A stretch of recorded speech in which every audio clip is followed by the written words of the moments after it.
Olá, eu sou a educadora Mariá e hoje nós teremos mais uma aula do MOVA. Esta aula será focada na disciplina de Sociologia, com a temática de violência de gênero. Essa é a aula 2 de violência de gênero, então se você não assistiu, recomendo que você assista a aula 1. Algumas perguntas norteadoras, né? A gente sabe que a violência de gênero é a violência de um gênero sobre o outro, neste caso da violência do homem contra a mulher, do gênero masculino contra o feminino. E aí eu trouxe algumas perguntas norteadoras para essa aula. Você já pensou que o machismo pode afetar os homens? De que maneira? Você sabe quais leis garantem o direito à igualdade de gênero? O que é o movimento feminista? Você sabe os frutos dessa luta? Começando pelos pontos negativos do machismo para os homens, os homens, desde criança, eles têm seus sentimentos reprimidos. Então, a mãe, né, o pai fala, você não pode chorar, isso é coisa de menina, você não pode ser carinhoso desse jeito, não pode brincar de algumas brincadeiras, porque senão é coisa de menina. E os meninos acabam tendo seus sentimentos reprimidos desde seu nascimento. E aí eles têm muito mais dificuldade em criar laços verdadeiros de amizade, de companheirismo, tanto com outros homens quanto com outras mulheres. Uma vida sob pressão. Então, o tempo todo, o menino, desde criancinha, tem que provar que ele é digno de ser homem. Seja homem. Então, essa masculinidade que acaba sendo uma masculinidade tóxica, né? Então, você tem que ser... sempre tem uma apelação para essa parte do físico, né? Tem que ser muito grande, tem que ser forte, tem que mostrar força, tem que ser agressivo. E isso acaba prejudicando tanto o homem quanto a mulher. A responsabilidade toda sobre uma pessoa. Então, a gente pode pensar antigamente, quando a mulher não podia trabalhar e só o homem trabalhava, o homem tinha uma responsabilidade enorme sobre a casa. Então, se ele ficasse desempregado, toda a família ia passar fome. Então, quando a responsabilidade é partilhada, todos saem ganhando. Se em uma casa todos fazem as obrigações, a casa dificilmente vai estar muito bagunçada, porque todo mundo ali vai estar arrumando um pouquinho, tanto o homem quanto a mulher, e até os filhos podem acabar ajudando em alguma coisinha aqui. Claro, não igual o homem e a mulher, não igual o pai e a mãe. E aí, essa responsabilidade compartilhada, ela pode trazer uma vida muito mais confortável. Então, uma casa mais confortável, o homem e a mulher trabalhando, então os dois vão receber, então vai ter mais conforto também, salários melhores. Falta de cuidado com a saúde. Os homens, muitas vezes por preconceito, acabam deixando de frequentar alguns médicos. E isso pode afetar diretamente a sua saúde, tanto a curto prazo quanto a longo prazo. Pensando em leis que asseguram o direito à igualdade de gênero, leis que tentam assegurar que as mulheres sejam iguais os homens perante a lei, a gente tem como principal ali a Constituição de 1988, que é a nossa Constituição vigente, que no artigo 5 garante que todos são iguais perante a lei, sem distinção de qualquer natureza, garantindo-se aos brasileiros e aos estrangeiros residentes no país a inviolabilidade do direito à vida, à liberdade, à igualdade, à segurança e à propriedade. Então aí tem um debate muito importante, que a mulher, ela definitivamente não é igual ao homem. A gente pensando fisiologicamente, porque... Vamos supor, um esporte, às vezes, alguma coisa. Colocar uma mulher para competir ao lado de um homem, se a mulher tem uma estatura mais baixa, pode ser que ela corra menos que um homem em algum momento. Mas isso não quer dizer que ela esteja sendo tratada de igual para igual. Então, uma mulher que tem os afazeres de casa para fazer, tem que trabalhar e tem que cuidar dos filhos. Um homem que só tem que trabalhar. Pode ser que ela acabe sendo vista como alguém que tem um desempenho menor no trabalho. Mas já se parou para pensar que essa mulher tem uma jornada tripla, enquanto aquele homem só tem uma jornada? Então, isso prova que as mulheres não são iguais aos homens na sociedade, mas perante a lei, eles devem ser tratados de maneira igualitária, então eles devem ter os mesmos direitos. Algumas leis importantes para a proteção da mulher são a Lei Marinha da Penha, que é uma lei que foi promulgada em 2006 tem como nome, né, a Maria da Penha, que foi uma mulher farmacêutica que sofreu muito com o seu marido. Ele disparou tiros contra ela, ela ficou cadeirante, e também ele a manteve em cárcere privado. E depois de inúmeras denúncias, ela finalmente conseguiu sua liberdade, né, e também os seus direitos garantidos, com o surgimento dessa lei, a Lei Maria da Penha. A Lei Carolina Dickmann, que é uma lei que teve seu nome inspirado na artista, né, na atriz Carolina Dickmann, muito conhecida, que foi uma pessoa que teve fotos suas íntimas vazadas por um hacker após negar pagar ele um valor pedido.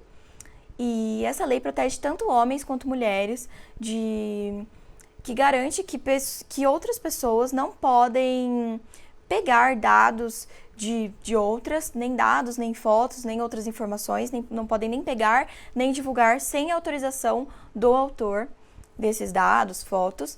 E só que é uma lei que acaba protegendo mais mulheres, porque as mulheres são as que mais sofrem com essa questão de vazamentos de fotos, dados, informações.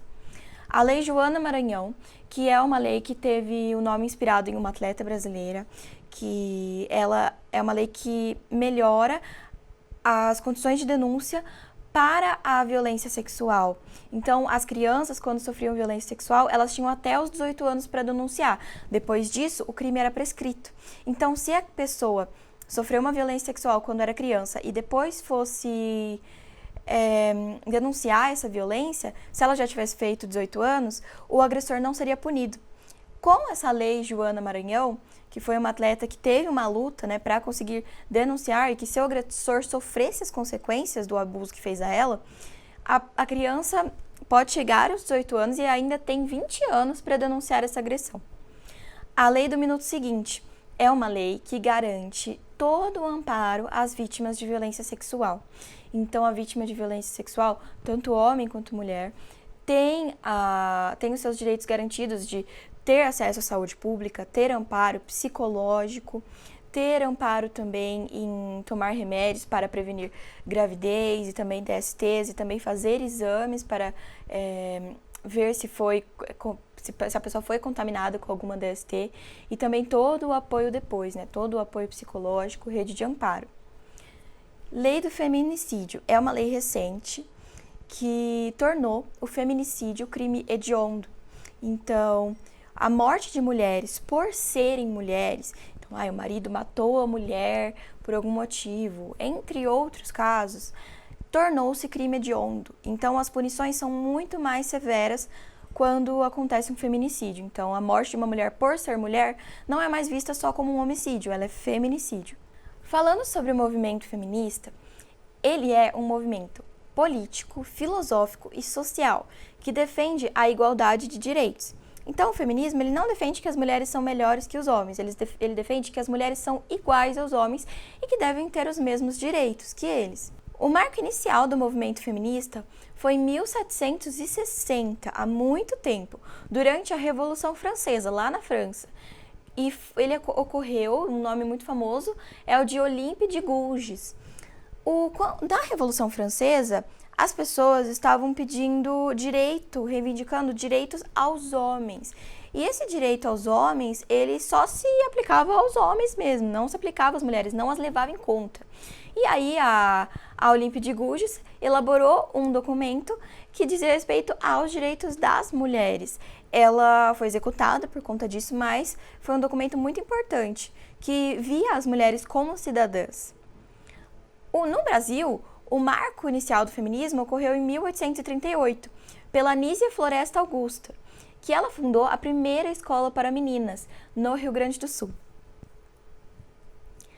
A segunda onda do feminismo ocorreu com o surgimento da noção de união das mulheres, pautada nessa união, sororidade. Não se nasce mulher, torna-se mulher. É uma frase muito famosa de uma autora muito importante para a época, que é a Simone de Beauvoir. A terceira onda do movimento feminista, alguns pesquisadores dizem que nós ainda vivemos nessa terceira onda e outros dizem que já há uma quarta onda, que é pautada na frase, principalmente meu corpo, minhas regras, em que as mulheres reivindicam ter direito sobre o corpo delas, que o corpo delas é propriedade delas. Então, elas têm direito de decidir os caminhos que esse corpo toma ou não. Então, a gente tem que pensar que na primeira onda, as mulheres lutavam por ser cidadãs, por ter direitos como uma pessoa qualquer. Na segunda onda, ocorre essa união das mulheres, que elas percebem que juntas elas são mais fortes. Na terceira onda, tem essa questão toda com o corpo. E também a internet tem uma influência muito forte nessa onda para a comunicação e conscientização das pessoas. E o empoderamento feminino ele está muito presente. O encontro com outros temas também, como raça, gênero, classe social. Então, todos esses são movimentos sociais, lutas que vão se unindo, vão vendo que pontos têm em comum. E muito importante o conceito de sororidade, da empatia das mulheres uma com as outras. Tá, você pode estar pensando, mas mesmo assim eu ainda não simpatizo com o movimento feminista, não é algo que eu me identifico. Mas nós temos que pensar em algumas conquistas que o movimento feminista teve, que talvez você acabe mudando de ideia. O direito à educação. As mulheres não tinham direito de estudar, então primeiro elas conquistaram o direito de estudar no ensino fundamental, depois de estudar no ensino médio e depois de estudar no ensino superior. As primeiras mulheres que estudaram no ensino superior tiveram muita dificuldade, porque elas eram vistas como incapazes, sofriam muito preconceito. Então foi muito importante que essas mulheres tenham existido para que nós hoje possamos frequentar o ensino superior, que é a faculdade. O direito ao voto. A mulher não tinha direito de escolher o representante que ela queria no governo. Então, como nas últimas eleições para presidente, se fosse há muito tempo atrás, nem tanto tempo na verdade, as mulheres não poderiam escolher o presidente que elas queriam, somente os homens poderiam votar. O direito à autonomia. Então, esse direito é muito importante, que com o Estatuto da Mulher Casada, foi possível que a mulher pudesse trabalhar sem a permissão do marido, receber herança e também requeria a guarda dos filhos, pedia a guarda dos filhos quando ela se separava do marido. Proteção contra a violência doméstica com a Lei Maria da Penha. Lei do feminicídio, que a gente já falou anteriormente, que destaca o crime hediondo. Agora vamos fazer uma atividade de alfabetização com a palavra sororidade, que é a empatia entre mulheres. Se nós pensarmos na palavra sororidade, ela tem, quantas sílabas, quantas partes? Sororidade. 5 partes, 5 sílabas. Só que a sílaba ro, iri, tem R, não tem? O que muda é qual vogal o R está acompanhado. Da mesma forma, da e D, que é o D acompanhado de alguma vogal. O que muda é que da está acompanhado, o D está acompanhado com A, e o D está acompanhado com E.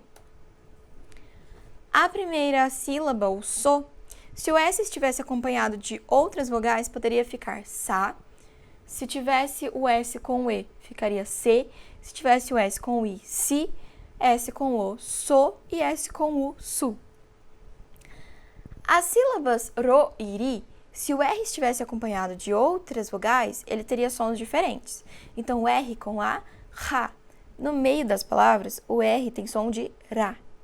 Se quer esse som forte, ra, quando está no meio da palavra, é preciso pôr 2 R's. Se o R estivesse com o E, ficaria re. Se o R estivesse com o ri, ficaria ri. Então, como em sororidade. Se o S estivesse com o O, ficaria ro. Ou ro, se tivessem 2 R's no meio da palavra. E se o R estivesse com o U, ficaria ru. Na sílaba D, com A mesma coisa. D com A, dá. D com E, D. Como em sororidade. Se o D estivesse com o I, ficaria di. Se o D estivesse com o O, ficaria do. E se o D estivesse com o U, ficaria du. Agora vamos formar novas palavras. Tente fazer aí na sua casa e aí depois nós conferimos as respostas. O do, do mais ra, vai formar Dora. O re mais d, vai formar rede. Percebam que o R no começo da palavra tem esse som forte, re. Se ele estivesse no meio da palavra, ele teria o som de re. Sa mais ra. Sara. Estão vendo? Como está no meio da palavra o R, fica ra. Sa, ra. Do mais Z. Fica dose. Por que fica dose e não doce? Porque o S, assim como o R, no meio da palavra, ele vai ter esse som de Z. Za, Z, zi. Se ele estivesse com 2 S's aí no meio da palavra, aí teria o som de C. E também quando ele está no começo das palavras. Ra mais ro. Raro. Um bom exemplo de como o R fica no começo da palavra e como ele fica no meio da palavra. Raro. Da mais do. Fica da, do. E por fim, si mais ri, que fica siri. Essa foi mais uma aula do Movo. Eu espero que vocês tenham gostado, que tenham compreendido os conteúdos e que estejam conosco em uma próxima. Até mais!